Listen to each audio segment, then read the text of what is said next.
Hi, this is Mark Rushton of markrushton.com. Welcome back to my podcast of original ambient electronic music and field recordings and occasional talking about music and art. You're listening to Endless Float from my 2013 album called Vacation Sketches. Link to the album on Spotify and Bandcamp is in the description.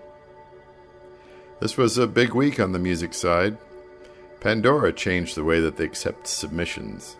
This is probably the third version over the past 12 years on how they process submissions to get my music and sounds into their Pandora radio system.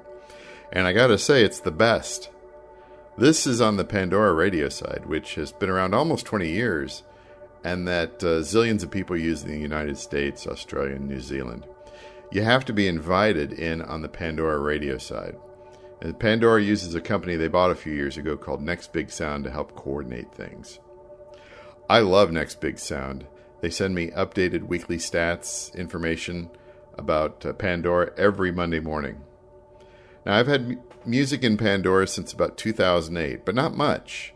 Although one of my field recordings somehow got into the Pandora radio system during the summer of 2018, and well, I'm not getting rich off of it, but it does a very good job compared to a lot of the other tracks. I wish I had 100 or 200 of those going on at the same time. Anyway, under an artist name, you can only submit one album at a time for consideration. And as you know, I operate under a bunch of different names.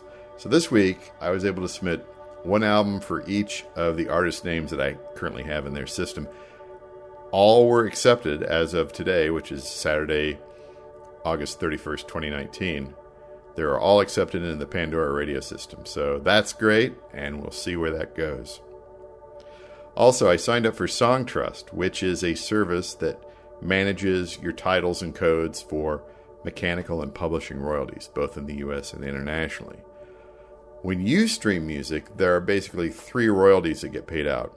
One is on the master recording, and I get those royalties fairly regularly from my distributors without too much problem.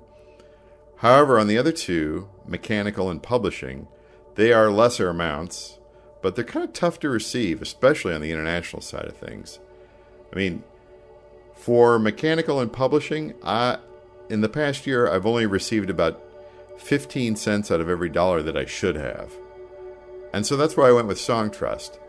Songtrust gets me registered everywhere around the world, and they get my titles and codes into those systems in the format that the other companies want it in.